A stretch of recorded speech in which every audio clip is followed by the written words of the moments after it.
tapos na at may sound, kaya dito ko natatapusin.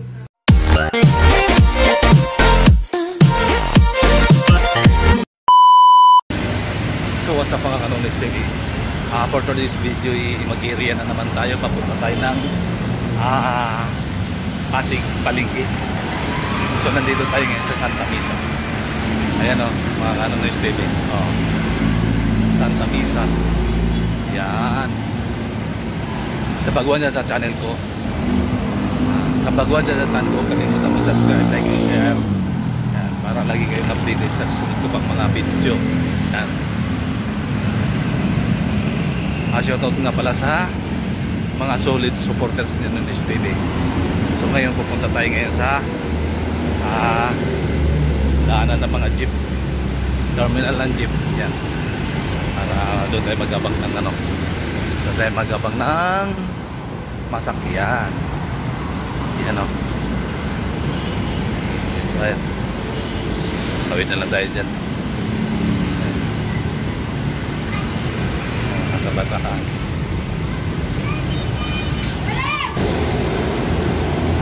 Dito na tayo.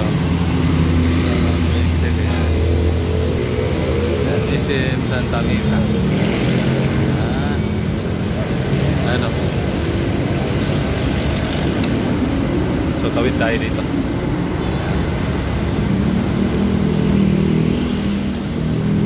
Tayo dito mga Kanonis TV.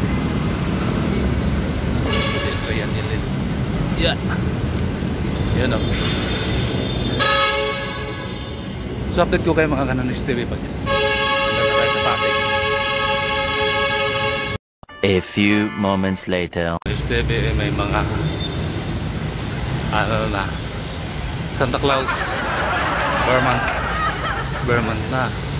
So nandito na tayo sa ng SM. Yung gando. Ayan.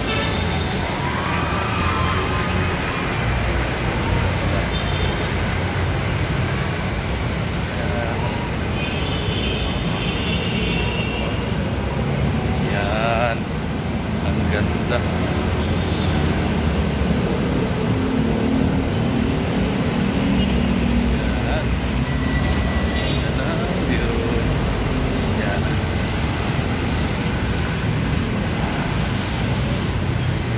Yan ha.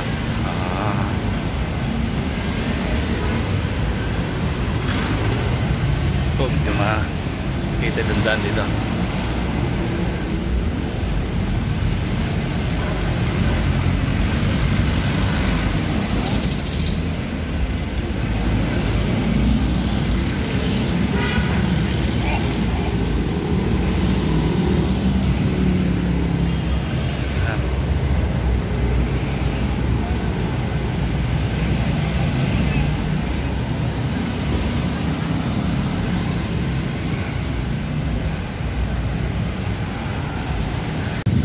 Ayan mga Kanonis TV, nandito tayo sa Pasig. Ayan. Pasig tayo mga Kanonis TV.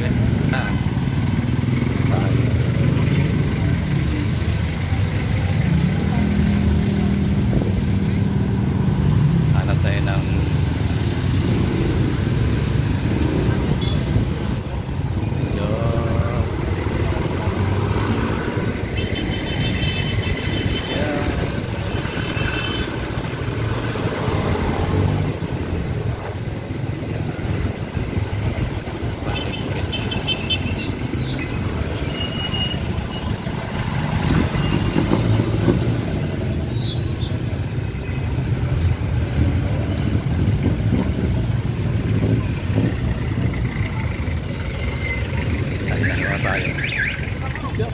okay.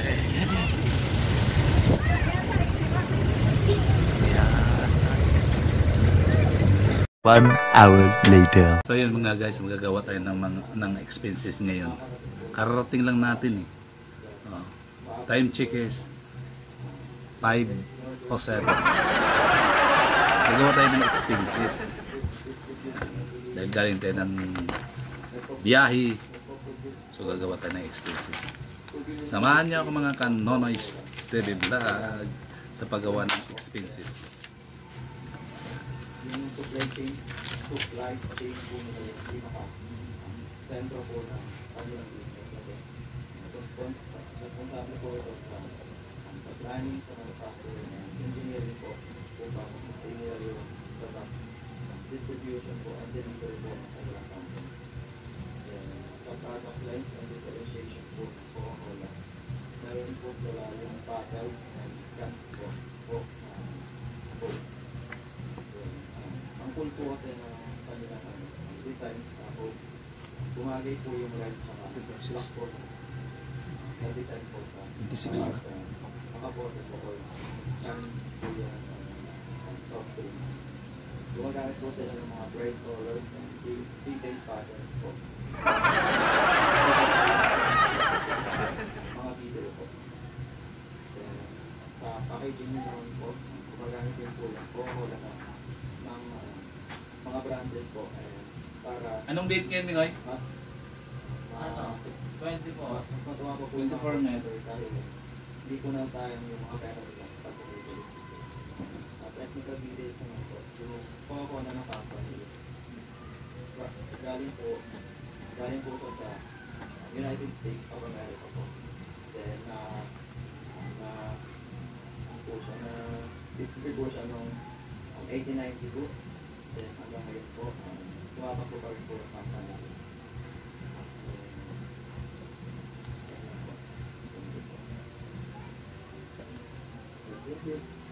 Next, Miss Espinola.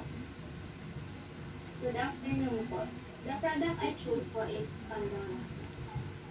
Pandora is all about telling your story through beautiful stories that explore Pandora.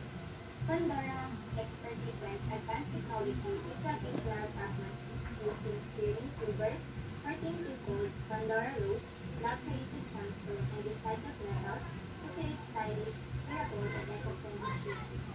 In Pandora service facilities, we provide customer support, prepared services like resizing and fixing, and personalized care assistance to ensure complete care and satisfaction.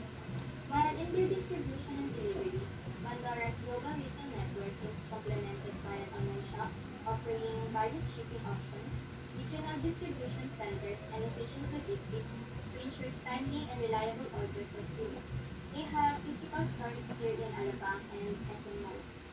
In their collection, they include customizable charm bracelets, a variety of rings, elegant necklaces, stylish earrings, and many more personalization options to create a unique and personalized experience. Their technical process includes precision casting, handcrafting, plating, and sustainable practices. Their product usually ranges from around 2,000 to 30,000 pesos, depending on the piece and material used. To wrap it up, Pandora makes dazzling jewelry that blends tradition with a splash of modern magic. Dive into their collection and find the perfect sparkle to tell the unique story.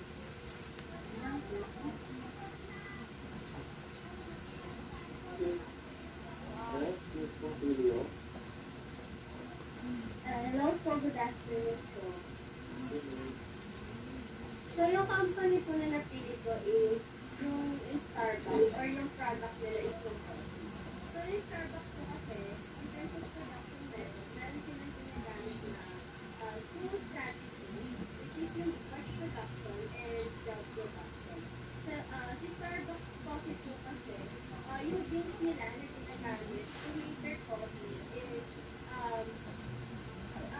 raw material siya na galing sa America, Africa, and Asia Pacific. Kung saan, doon nila mismo pinapalaki yung bean gamit ng water and plant oil.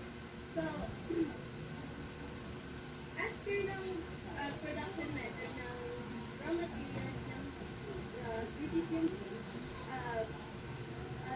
dadako na tayo dun sa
Starbucks po customer. So, mayroon po silang ginagamit na type ng espresso machine, which is machine na espresso machine.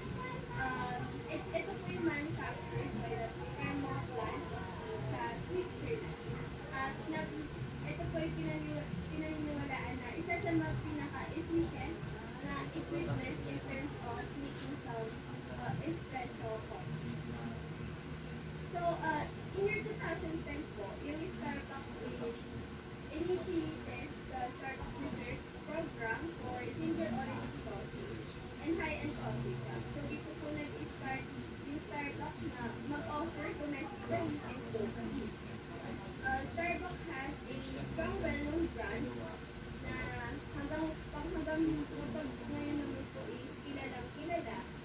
Starbucks din po ay meron 86,171 locations and sa bawat 83 countries na and 61% po dun sa locations na yun ay nanggaling sa United States and China. And yung other naman po is other nations. In terms of distribution and delivery of Starbucks naman po, medyo malawak po yung network ng Starbucks kasi nga po pero in terms naman po sa pag-deliver nila na in-quick para sa customer, meron silang warehouse and distribution center, pati na rin po retail outlet na kung saan meron physical and online retail stores na pwede mag-serve yung customer. In terms of product line and differentiation, so 2,000 years later. So yun guys, dito ko na tatapusin. Ito yung expenses ko, yan. Tapos na. At may sound, kaya dito ko na tatapusin. Thank you for watching.